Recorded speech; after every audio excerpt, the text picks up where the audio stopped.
Hello guys, welcome. तो आज के वीडियो में अपन लोग जानने वाले हैं how to do decision making in C, यानी कि सी के अंदर डिसीजन मेकिंग कैसे की जाती है। तो यार सबसे पहले तो बात यही आती है कि डिसीजन मेकिंग का मतलब क्या होता है। तो इसको अगर आपको मैं हिंदी भाषा में बताऊं ना, तो इसका मतलब होता है अनेक संभावनाओं पर विमर्श करने के बाद किसी एक निष्कर्ष पर पहुंचना। ठीक है, इसको पहले इंग्लिश में समझो। देखो, अ चॉइस और judgment that you make after thinking about various possibilities.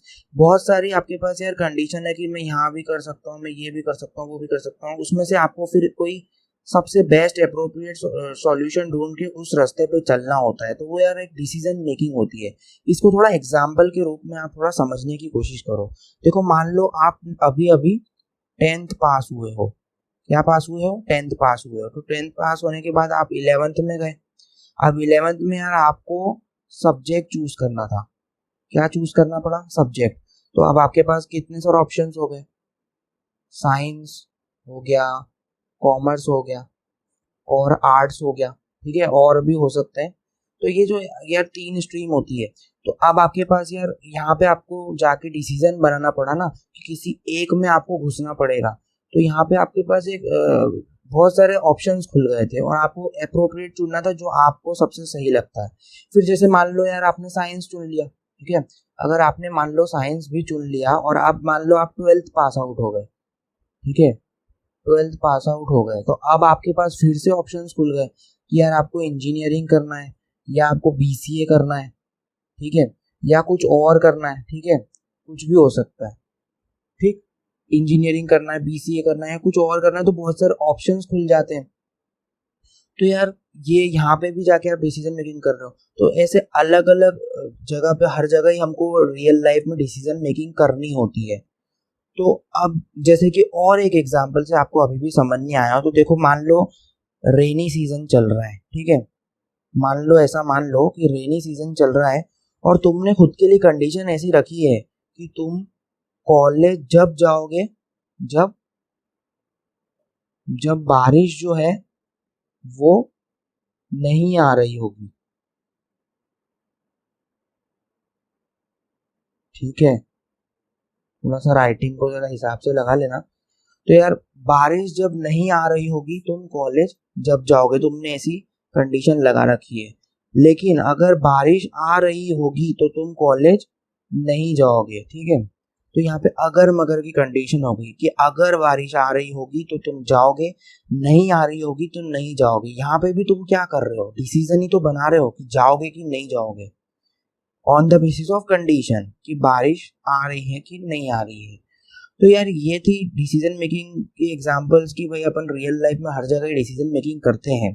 तो यार अपन प्रोग्रामिंग सीख ही क्यों रहे हैं? ठीक है, प्रोग्रामिंग अपन क्यों सीखते हैं? प्रोग्रामिंग अपन इसीलिए तो सीखते हैं कि अपने रियल लाइफ प्रॉब्लम्स जो होती हैं उसका अपन सॉल्यूशन इजी वे में निकाल सकें, प्रोडक्टिविटी को बूस्ट कर सकें। रियल लाइफ प्रॉब्लम्स जो अपन देखते हैं उन्हीं को सॉल्व करने के लिए प्रोग्रामिंग सीख रहे होते हैं।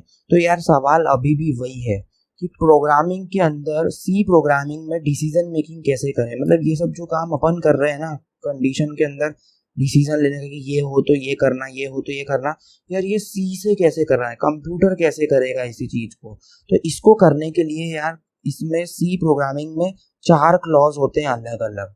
ठीक है, जो कि आज का अपना वीडियो का टॉपिक भी है। मैं डायरेक्ट आपको बताता तो डायरेक्ट समझना थोड़ा मुश्किल होता है, इसलिए मैं आपको थोड़ा सा एक ओवरव्यू बताया। अब मैं आपको डायरेक्ट बताता हूँ। देखो, 4 क्लॉज होते हैं: if clause, if else clause, if else clause और nested if and nested else clause. अब इसमें क्या होता है? इफ को आप सिंपली समझो अगर। इसमें आपको कुछ नहीं देना है। अगर अगर जैसे आपने लिख दिया, कोई कंडीशन है वो हो गई तो वो चल जाएगा, नहीं हुई तो कुछ भी नहीं होगा। और इफ एल्स में क्या होगा? अगर सही हो गई तो वो इफ चल जाएगा, नहीं हुई तो फिर क्या करना है, अपन वहां पे दे रहे होंगे। फिर जैसे कि अगला आता है इफ एल्स क्लॉज। इसमें क्या होता है? चल गई तो ठीक, नहीं चली तो फिर ये चेक करो कि क्या ये चल रही है, क्या ये नहीं चल रही, और दूसरी चेक करो क्या और चल रही है क्या। इसमें कितने भी हो सकते हैं कंडीशन के हिसाब से। और फिर कोई नहीं चल रही तो आखिरी में अपन दे रहे होते हैं कि यार तो फिर ये कर देना। ठीक है, इस तरह से बोलना चाह रहा हूँ मैं। और जो नेस्टेड इफ और नेस्टेड एल्स होते हैं, ये तो भाई कॉम्बो होते हैं, मतलब तुम इफ के अंदर तुम और इफ दिए जा रहे हो, तुम एल्स के अंदर भी इफ एल्स के ग्रुप्स घुसाए जा रहे हो, तो तुम अपने हिसाब से इन सबको कॉम्बो करके बना सकते हो वहां पे। तो ये अपन जो है आज के वीडियो में ये इफ क्लॉज और इफ एल्स क्लॉज डिस्कस करने वाले हैं, ये अपन नेक्स्ट वीडियोस में डिस्कस करेंगे, ठीक है। तो इफ क्लॉज से मैं शुरू करता हूँ। तो चलो पहले तो यार देखो, अपन हाँ और ना की बात कर लेते हैं। अपन यहाँ डेली लाइफ में कुछ भी डिसीजन करते रहते हैं, कुछ भी बात करते हैं एक दूसरे, तो हाँ ना बहुत करते हैं कि ये चीज़ ऐसे करेंगे, नहीं ये नहीं करना है, ये करना है। तो यस नो जो अपन करते हैं, तो यार ये कंप्यूटर में भी कंडीशंस में यस नो होता है, लेकिन वो कंप्यूटर उसको कैसे समझता है, उसको वो ट्रू और फॉल्स की तरह समझता है, ठीक है।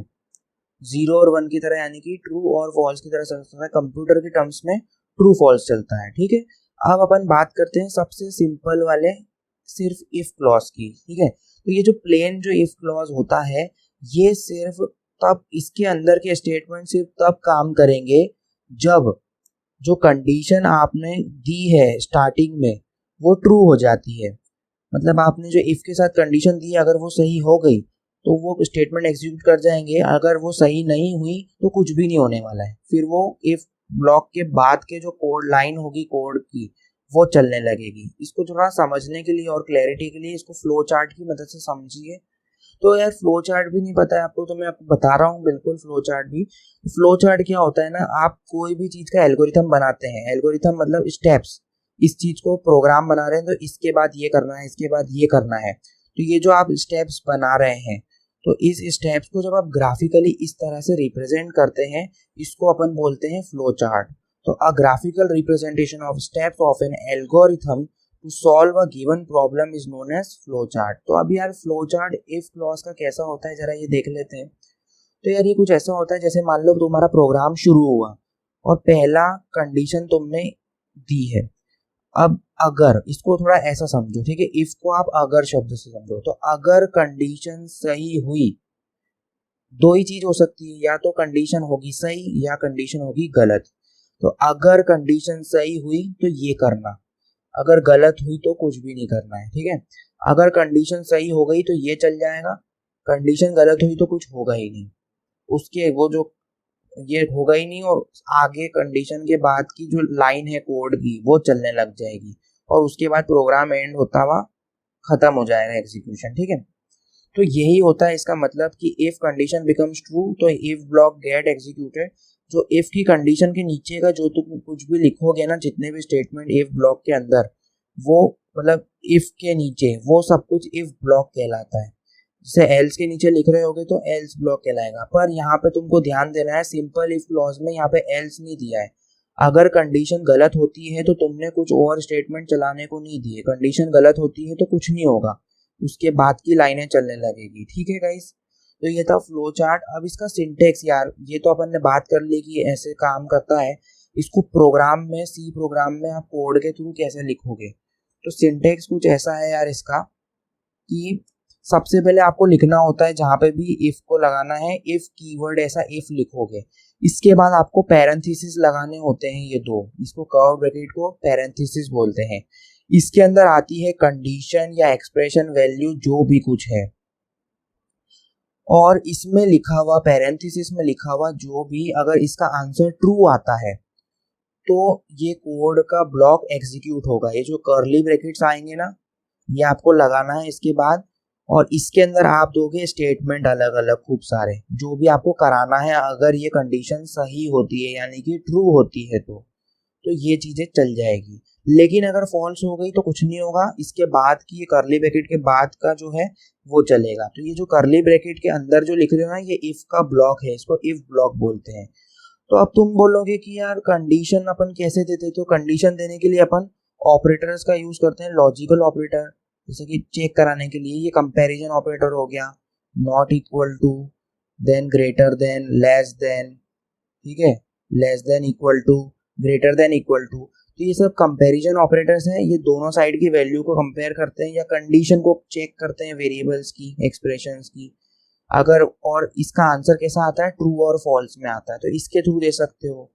लेकिन अब कई बार क्या होता है ना, आप जैसे लिख दोगे इफ 9, आपने खाली पैरेंथेसिस में इफ 9 भी लिख दिया, तो अब 9 क्या है, एक इंटीजर वैल्यू है तो ये एक नॉन जीरो वैल्यू है, तो जितनी भी नॉन जीरो वैल्यूज होती है ना सी के अंदर वो भाई ट्रू ही देती है, ठीक है, उसका मतलब ट्रू ही होता है। सिर्फ जीरो जो है उसका मतलब है फॉल्स, बाकी नॉन जीरो वैल्यूज ट्रू ही देगी। तो इफ 9 लिख दिया आपने, कोई कंडीशन नहीं दी, सिर्फ एक कांस्टेंट वैल्यू डाल दी है, तो यार ये भी ट्रू हो जाएगी और इफ ब्लॉक एग्जीक्यूट हो जाएगा। पर कंडीशंस के केस में आप कुछ दोगे नॉन जीरो वैल्यू तो भी कंडीशन चेक होगी, वो ट्रू फॉल्स के हिसाब से काम होगा, ठीक है ना। अब एक और बात ऐसी है कि इस यहाँ पे मैंने बहुत सारे दो स्टेटमेंट लिखे हुए हैं, दो या दो से अधिक जितने भी आप स्टेटमेंट लिखोगे तो आपको ये करली ब्रैकेट्स लगाना पड़ेगा। अगर आप सिर्फ एक ही स्टेटमेंट लिख रहे होते ना, यहाँ पे सिर्फ एक लाइन लिख रहे होते कि ये हो जाए तो ये करना, तो आपको यहाँ पे ये ब्रैकेट्स लगाने की बिल्कुल भी ज़रूरत नहीं है। और दूसरी बात, मैंने यहाँ पे यहीं पे लगा दिए या मैंने यहाँ ख़त्म किया या स्पेस छोड़ दिया, तो यार इसका कुछ ऐसा फिक्स फॉर्मेट नहीं होता। आप चाहते तो ये ब्रैकेट यहाँ से भी शुरू कर सकते थे और यहाँ ख़त्म कर सकते थे, कोई नहीं है, ये आपकी मर्जी के हिसाब से है। पर मैं आपको बोलूँगा कि आप एक सिंटेक्स फॉलो करें अच्छा सा, इस तरह से अगर आप ऐसा इंडेंटेशन दे के थोड़ा सा स्पेस छोड़ के इस तरह से लिखेंगे तो आपको कोड को समझना आसान हो जाएगा, ठीक है। रीडेबिलिटी बढ़ जाएगी, बढ़ जाएगी और एरर होने के चांसेस कम हो जाएंगे, एरर चांसेस लेस हो जाएंगे आपके, ठीक है गाइस। तो ये था यार इफ का सिंटेक्स। अब मैं आपको इसको कोड के थ्रू थोड़ा सा एक सैंपल प्रोग्राम बना के बताता हूँ ताकि आपकी क्लैरिटी इफ के बारे में और बढ़ जाए। गाइस तो अब अपना सैंपल कोड अपन कुछ ऐसा बना रहे हैं कि अपने को यार यूजर से एक नंबर इनपुट लेना है और बताना है कि वो इवन है क्या, ठीक है, ये अपना प्रोग्राम होगा। तो मैंने एक बेसिक प्रोग्राम की हेडलाइन जैसे कि हर प्रोग्राम की होती है #include_std2.h लगा दी है। एक मेन फंक्शन की बॉडी हमने यहाँ पे खोल ली है, रिटर्न टाइप 0 दे दिया है। तो अब अपन यहाँ पे प्रोग्राम लिखते हैं। तो देखो सबसे पहले तो अपने को यूजर से नंबर लेना पड़ेगा, तो अपन यहाँ पे क्या डालेंगे, इंट नम, ठीक है, नम नाम के वेरिएबल में अपन नंबर स्टोर करा लेंगे। इसके बाद अपन यूजर को क्या बोलेंगे कि नंबर डालो, प्रिंटफ की मदद से मैं डालूंगा यहाँ पे enter a number of your choice, ठीक है। यहाँ पे हमने यूजर को बोला कि enter a number of your choice, अपनी पसंद का एक कोई नंबर डालो, इंटीजर टाइप का ही डालना है, ठीक है। और स्कैनफ की मदद से अपन इसको किस में स्टोर करा लेंगे, नम वेरिएबल में।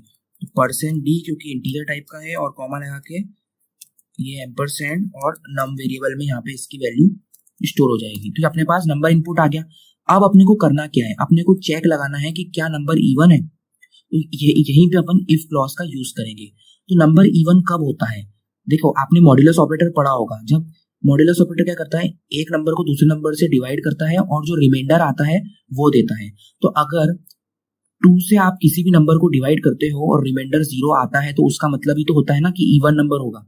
मतलब जो भी नंबर 2 से डिवाइड होता है वो इवन नंबर होता है। तो अगर कोई नंबर 2 से डिवाइड हो रहा है तो 2 से डिवाइड करने पे उसका रिमाइंडर 0 आ रहा होगा। तो अपन यहाँ पे यही चेक लगाएंगे। तो अपने को यहाँ पे लिखना है इफ। तो देखो अपन ने यहाँ पे C++ एक्सटेंशन पैक डाउनलोड कर रखा है, तो आपको यहाँ पे पूरा वो ऐसा ब्रैकेट वैकेट भी लगाने की जरूरत नहीं है। सिर्फ आपको ये जैसे आएगा ना, यहाँ पे एंटर दबाएंगे, ठीक है, यहाँ पे एंटर दबाएंगे तो देखो पहले से बनी बनाई कंडीशन आ गई। आपको इसको हटाना है और यहाँ पे अपनी कंडीशन डाल देनी है। तो अपन यहाँ पे क्या डालेंगे, if num modulus 2 equal to 0। अगर नम मॉड्यूलस 2 इक्वल टू 0 हो गया तो मतलब क्या है कि नंबर इवन है। यहाँ पे आप टैब की दबाएंगे तो आप सीधे नीचे आ जाएंगे, आपको ऐसे नहीं आने की जरूरत है। और आपको क्या कर देना है, यहाँ पे सिंपली डिस्प्ले करा देना है यूजर को कि नंबर इवन है, द नंबर इज इवन, ठीक है गाइस। तो ये नंबर इवन है, हमने यहाँ पे दिखा दिया। अब आप एक चीज क्या देख रहे हो, अब मैं इसको पहले आपको रन करके बताता हूँ। तो देखो अब मेरे से पूछ रहा है enter number of your choice, तो मैंने यहाँ पे डाल दिया यार 7। तो आपको भी पता है कि 7 जो है एक इवन नंबर नहीं है, तो यहाँ पे कुछ आया ही नहीं। क्यों, क्योंकि हमने इफ क्लॉज दिया, हमने उसके अंदर एल्स की कंडीशन डाली नहीं है कि अगर फॉल्स हो जाती कंडीशन, अगर इवन नहीं होता है तो क्या करना है, ये तो हमने बताया ही नहीं है। तो यही एक इफ का लिमिटेशन है कि अगर सिर्फ सही होता है तो ही चलता है। अब जैसे मैं सही वाला भी एक बार डाल के दिखाता हूँ। देखो मैं यहाँ पे डालता हूँ 6 अपने को पता है इवन नंबर है, तो देखो आ गया, द नंबर इज इवन, ठीक है। तो इस तरह से गाइस इफ क्लॉज काम करता है। अब देखो इफ एल्स क्लॉज देखते हैं। तो यार इफ में क्या हो रहा था कि अगर कोई कंडीशन ट्रू हो रही थी तो काम हो रहा था, लेकिन अगर वो गलत हो रही थी तो कुछ भी नहीं हो रहा था। लेकिन यहाँ पे ऐसा नहीं होता, यहाँ पे गलत के लिए भी आपने दे रखी है कंडीशन कि गलत हो तो ये कर देना। तो in this type of clause, if the condition given in the if gets true, then the if block will get executed, otherwise the else block will get executed। else में आप कंडीशन नहीं दोगे कुछ भी, अगर if की false होती है तो else के अंदर दिए गए स्टेटमेंट एग्जीक्यूट होंगे। ठीक है, जब आप else में भी कंडीशन दे रहे होते हो ना तो वो तीसरी टाइप का हो जाता है, if else हो जाता है। वो अपन नेक्स्ट वीडियो में डिस्कस कर रहे होंगे, अभी आपको if else समझना है। ठीक है, तो इसका फ्लो ऑफ एग्जीक्यूशन देखो, जैसे मान लो प्रोग्राम चालू हुआ, आपने यहाँ पे कंडीशन चेक कराई, अगर ट्रू हो गई तो क्या करें, फॉल्स हो गई तो क्या करें। तो अगर ट्रू हो गई तो इफ का ब्लॉक एग्जीक्यूट हो जाएगा, और वो पिछले वाले में क्या हो रहा था, गलत हो रही तो कुछ हो नहीं रहा था, यहाँ पे लेकिन एल्स ब्लॉक एग्जीक्यूट होगा। और ये दोनों के एग्जीक्यूट होने के बाद नॉर्मली प्रोग्राम की आगे की लाइन एग्जीक्यूट होगी और प्रोग्राम एंड हो जाएगा। ठीक है, तो ये था इसका फ्लो ऑफ एग्जीक्यूशन। अब इसको प्रोग्राम में कैसे इम्प्लीमेंट करते हैं इफ एल्स को, तो ज़्यादा डिफरेंस नहीं है, उसी के अंदर आप इसको एक्सटेंड कर देते हैं। जैसे इफ दे रहे थे पैरेंथेसिस में कंडीशन और ये कर्ली ब्रैकेट्स में उसके स्टेटमेंट्स, वैसे ही इसी इफ के आपको नीचे ले लेना है। सिंटेक्स अच्छा लिखेगा, मतलब अच्छा दिखेगा ना यार, मतलब इसकी रीडेबिलिटी बढ़ जाएगी। आप इसको अपने हिसाब से अरेंज कर सकते थे, क्योंकि सी में ऐसा कोई लिमिटेशन है नहीं। ठीक है, तो एल्स इसके नीचे दे दो और यहाँ पे आपको फिर से कर्ली ब्रैकेट ले लेना है और एल्स के स्टेटमेंट यहाँ पे दे देना है। ठीक है, अब यहाँ पे एक और चीज़ ध्यान देना है, जो बहुत बड़ी गलती कई बार लोग कर देते हैं कि इफ के जो अपने पैरेंथेसिस दिए, यहाँ पे कर्ली ब्रैकेट शुरू करने की जगह कर्ली ब्रैकेट शुरू यहाँ से करते हैं, लेकिन उसके पहले यहाँ पे सेमी कॉलन लगा देते हैं। तो भैया स्टेटमेंट जो होंगे इसके अंदर, इसमें सेमी कॉलन लगेगा, यहाँ पे आपको सेमी कॉलन इफ के स्टार्टिंग में नहीं लगाना है, नहीं तो वहीं पे कंडीशन तो चेक होगी लेकिन वहीं पे इफ ब्लॉक टर्मिनेट हो जाएगा, क्योंकि ये सेंटेंस टर्मिनेटर का काम करता है। सिमिलरली एल्स में भी आपको यहाँ पे नहीं लगाना है, इसके पर्टिकुलर अलग अलग स्टेटमेंट में सेमी कॉलन लग रहा होगा। तो ये अपन ने इफ देखा, ये अपन ने एल्स देखा, इफ एल्स देखा मतलब कि, और अब मैं आपको इसका है ना कोड वही जो अपन ने अभी बनाए थे उसी में थोड़ा सा चेंज करके बताने वाला हूँ, ताकि आपको इफ एल्स भी क्लियर हो जाए। तो चलो अब देखो, आपको इफ एल्स क्लॉज समझाने के लिए सिंपली मैं क्या करूंगा, अपन ने देखो पिछला इफ के लिए बनाया था, तो क्या कर रहा था, नंबर इवन था तो सिर्फ डिस्प्ले हो रहा था कि नंबर इवन है, लेकिन अगर वो इवन नहीं था तो कुछ नहीं आ रहा था। ठीक है, इवन नहीं है, अगर इंटीजर नंबर है इवन नहीं है तो वो ऑड ही होगा। ठीक है ना, तो अब अगर कुछ नहीं आ रहा था, अब यहाँ पे अपन एल्स भी दे देते हैं। ठीक है, तो ये इफ एल्स हो जाएगा। तो एल्स के लिए भी देखो, आप यहाँ पे एंटर दबाएंगे तो ये आ जाएगा। और मैंने क्या बताया था, यहाँ पे आपको कर्ली ब्रैकेट देने की जरूरत नहीं थी, आप चाहते तो एक स्टेटमेंट था तो ये बिगर इसके भी काम चल जाता, और यहाँ की जगह आप यहाँ से भी शुरू कर सकते हैं, तो इससे ज्यादा अच्छा दिखता है। ठीक है, तो मैं भी यहीं से शुरू कर रहा हूँ इसको यहाँ पे, और एल्स, और यहाँ पे हम फिर से प्रिंटफ स्टेटमेंट ले लेते हैं और डबल कोट्स में लिखेंगे the number is not even. हम सिंपली लिख देते हैं नंबर इवन नहीं है। ठीक है, ये लिख दिया, तो ये अपना कोड बन गया। अब अपन इसको रन करके देखते हैं।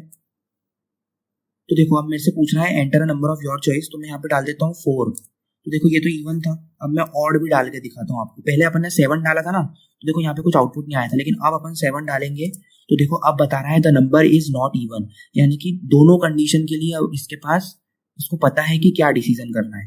तो इस तरह से guys upon if else clause का यूज करते हैं। मुझे पूरी उम्मीद है कि आपको समझ आया होगा, तो प्लीज लाइक करना वीडियो को, और ये सी प्रोग्रामिंग का कोर्स चल रहा है तो आप सब्सक्राइब कर लीजिए ताकि आपको आने वाले वीडियोस मिलते रहें। Thank you guys, have a good day.